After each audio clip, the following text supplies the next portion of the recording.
ഇത് തട്ടാരമ്പലം. ഹരിപ്പാട്, മാവേലിക്കര, കായംകുളം, മാന്നാർ എന്നീ നഗരങ്ങളിലേക്കുള്ള പ്രധാന സിഗ്നലിലാണ് 140 ന്യൂസ് ഇപ്പോൾ ഉള്ളത്. ശാസ്ത്രീയമായ സിഗ്നലിന്റെയും ഡിവൈഡറിന്റെയും നിർമ്മാണം ഇവിടെ ഗതാഗത കുരുക്കുകൾക്ക് കാരണമാകുന്നു എന്നാണ് ആരോപണം. നമുക്ക് ഇതിനെക്കുറിച്ച് ഇവിടെ ഉള്ളവരോട് ചോദിച്ചറിയാം. ഇവിടെ ഇങ്ങനെ ഒരു സിഗ്നൽ ആവശ്യമുണ്ടോ? ഇതിനെക്കുറിച്ച് എന്താണ് ചേച്ചിയുടെ അഭിപ്രായം? സിഗ്നൽ ആയി കഴിയുമ്പോഴത്തേക്കും നല്ല തിരക്കാണ്, വണ്ടി വരെയും ക്യൂ ആയിരിക്കും. നിർമ്മാണത്തിന്റെ അപാകതയെക്കുറിച്ച് ചേച്ചിയുടെ അഭിപ്രായം എന്താണ്? ഈ സിഗ്നൽ നിർമ്മിച്ചിരിക്കുന്നത് അശാസ്ത്രീയമായ രീതിയിലാണ്. കാരണം ഇത് ഒരു നല്ല രീതിയിലല്ല സിഗ്നൽ. ഇത് അപകടം ഉണ്ടാക്കുന്ന രീതിയിൽ തന്നെ സിഗ്നൽ വെച്ചിരിക്കുന്നത്. യാത്രക്കാർക്ക് എന്തെങ്കിലും ബുദ്ധിമുട്ടുണ്ടാക്കുന്നതായി തോന്നിയിട്ടുണ്ടോ? തീർച്ചയായിട്ടും ഉണ്ട്. ഞാൻ യാത്ര ചെയ്യുന്ന ആളാണ്. എനിക്ക് തീർച്ചയായിട്ടും ബുദ്ധിമുട്ടുണ്ടായിട്ടുണ്ട്. ഞാനിപ്പോൾ പലവട്ടം അവിടെ നിന്ന് സംസാരിച്ചിട്ടുണ്ട്. ഈ സിഗ്നൽ ഇല്ലാത്ത സമയത്ത് നല്ല രീതിയിൽ സുഗമമായി യാത്ര ചെയ്യായിരുന്നു. പക്ഷേ സിഗ്നൽ വന്നു കഴിഞ്ഞപ്പോൾ വളരെ ബുദ്ധിമുട്ടാണ്. എത്തരത്തിലുള്ള ബുദ്ധിമുട്ടുകളാണ് അനുഭവപ്പെട്ടിട്ടുള്ളത്? നമുക്ക് റോഡ് ക്രോസ് ചെയ്ത് അപ്പുറത്തിറങ്ങാനുള്ള ബുദ്ധിമുട്ട്, അപ്പുറത്തുനിന്ന് ഇപ്പുറത്തേക്ക് വരാനുള്ള ബുദ്ധിമുട്ട്. എന്ന് വെച്ച് കഴിഞ്ഞാൽ സിഗ്നൽ ഉള്ളതല്ല കുഴപ്പം, സിഗ്നലിൻ്റെ ടൈമിങ്ങിലാണ് പ്രശ്നം.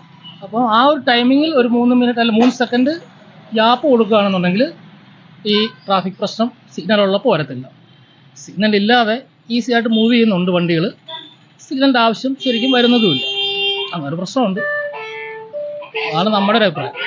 ട്രാഫിക് സിഗ്നൽ നമുക്ക് ഇവിടെ എന്ന് പറഞ്ഞാൽ അശാസ്ത്രീയമായിട്ടുള്ള ട്രാഫിക് സിഗ്നലാണിത്. ഇതുകൊണ്ട് മനുഷ്യർക്ക് ദോഷമല്ലാതെ ഒരു ഗുണവും ഇല്ല. കാര്യം എന്ന് പറഞ്ഞു കഴിഞ്ഞാൽ ഇവിടെ വണ്ടി ബ്ലോക്കായി.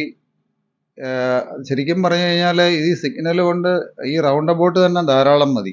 ഇങ്ങനെ പോകുന്നതായിരിക്കും നല്ലത് സിഗ്നലില്ലാതെ. അതാണ് എൻ്റെ ഒരു അഭിപ്രായം എന്ന് പറയുന്നത്. നിർമ്മാണം അശാസ്ത്രീയമായിട്ടാണ് പൂർത്തീകരിച്ചിട്ടുള്ളതെന്നാണ് ആരോപണം. അതിനോട് താങ്കളുടെ അഭിപ്രായം എന്ത്? അതായത് ഈ ഡിവൈഡറും അതുപോലെ തന്നെ ഈ സിഗ്നലും തട്ടാരമ്പലത്തെ സംബന്ധിച്ച് യാതൊരുവിധമായ ഗുണവും പൊതുജനത്തിനില്ല.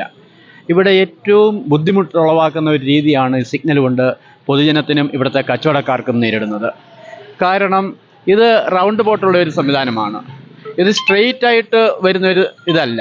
അതായത് നേരെ പോവുകയാണെങ്കിൽ കുഴപ്പമില്ല. ഇത് റൗണ്ട് ചെയ്ത് പോകുന്നത് കൊണ്ട് ഈ സിഗ്നൽ നമുക്ക് ഇവിടെ പ്രയോജനം ചെയ്യുന്നില്ല. അതിലുപരിയായിട്ട് ഈ സിഗ്നൽ വരുന്ന സമയങ്ങളിൽ കിലോമീറ്റർ കണക്കാണ് 4 ദിശയിലേക്കും വാഹനങ്ങൾ കിടക്കുന്നത്. അത് പൊതുജീവിതത്തെ ശരിക്കും ബാധിക്കുന്നുണ്ട് എന്നുള്ളതാണ് യാഥാർത്ഥ്യം.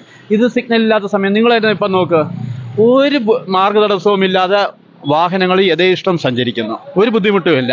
ഇത് വൈകിട്ട് 4 മണിക്കായാലും 5 മണിക്കായാലും ഈ അവസ്ഥയാണ് ഇവിടെ ഉണ്ടാകുക. മറിച്ച് സിഗ്നലുള്ള ദിവസം ഉച്ചയ്ക്ക് പോലും ജനത്തിന് ഇവിടെ പോകാൻ പറ്റില്ല. അതുപോലെ തന്നെ ഇവിടെ പൊതുജനങ്ങളും യാത്രക്കാരും അതുപോലെ തന്നെ വാഹനത്തിൽ വരുന്നവരും തമ്മിൽ വളരെ പ്രശ്നങ്ങളാണ്. വാഹനങ്ങൾ ഇവിടെ കൂട്ടിമുട്ടുന്നുണ്ട്. നിരവധി പ്രശ്നങ്ങൾ ഇവിടെ സംജാതമാകുന്നു.